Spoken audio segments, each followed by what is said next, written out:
Hey, folks, good morning and welcome to another episode of Steelers Morning Rush. I'm Alan Saunders. It is Thursday, February 13th, and this always happens. I had a really good idea for a show this morning, and then I wake up, start to get to work, and, well, that's out the window.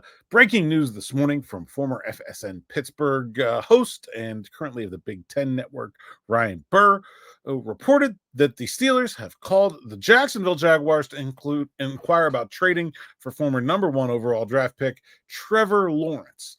A bombshell, no other way to describe it, dropped on us on a Thursday morning. Let's just get into this first reaction here, just maybe an hour or so after the news dropped. First things first, do we think this is true? Not that I'm saying we don't have a reason to believe Ryan, but we should be skeptical, especially when things come from non-traditional sources. Usually stories like this get reported by Adam Schefter or someone like that. Instead, it's someone who's currently covering college sports. So, I don't see any reason to not believe it. And in fact, I think this stuff happens a lot more than people realize, way more than it is reported, right? General manager sees someone else, another executive from another team, and they have some conversations or they talk on the phone, and maybe the conversation starts about one thing and it flows to something else, and things get brought up and spitballed and whatever. Like this is not uncommon for teams to ask around and say, hey, would you consider trading this player? What might be the price that you would consider trading this player at? It's Omar Khan's job to know basically what teams would consider and would not consider trading and what they would need to get in order to make those trades. And so it does not surprise me that those conversations have happened. And it doesn't surprise me that the Steelers especially would be doing due diligence on just about any quarterback they think could be available, even ones that are not obviously available. Smitty and I have talked on Afternoon Drive. I think Geno Smith is an under-talked about option for the Steelers in terms of a trade. We've heard rumors about Matt Stafford. Maybe Dak Prescott. There was some talk before I think with the Schottenheimer, they're probably going to keep him. But, any move like that, the Steelers would want to be involved in. They'd want to be interested in. So all that makes sense. Now, do I think this is going to happen? No.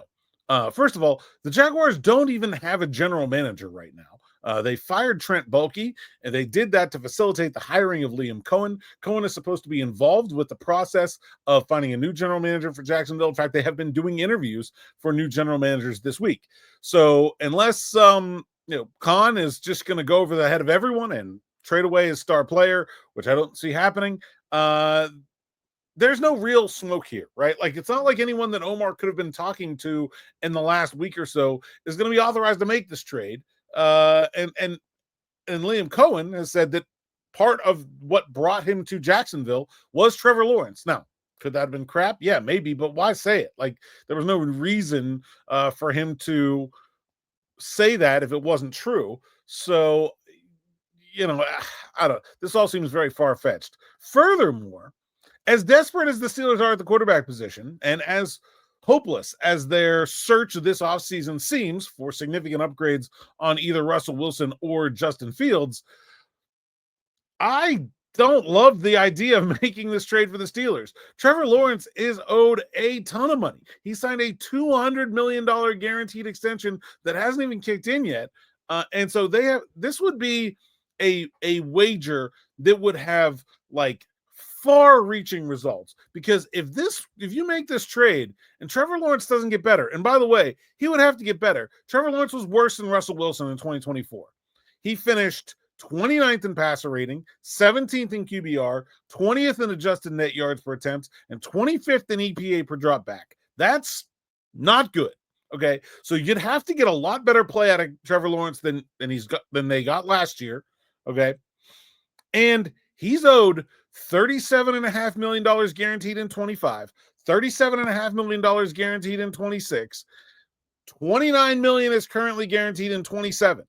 So if this doesn't work, to get away from this contract, it is an albatross. It is a lead weight holding you down for years if this thing doesn't work out. And do I think that Arthur Smith, with all due respect, is some sort of quarterback whisperer that is going to take this former number 1 overall prospect and be the guy that gets the most out of him? That's not Arthur Smith's MO. His MO was be the guy who wins without the quarterback. Be the guy who went to the conference championship game with Ryan Tannehill. Tannehill was a former first-round pick that struggled, that he rescued. I guess, you're following some of that, but Tannehill is not overly talented. Like, I think there's, and this does not seem to fit with the Philly style trenches first rebuild that the Steelers feel like they've been undertaking either. And so I'm very skeptical something like this actually happened. Also, I guess Ryan did mention the potential return of being a first and second round pick. I think that's actually probably pretty appropriate value for Trevor Lawrence. That part of it, I don't mind.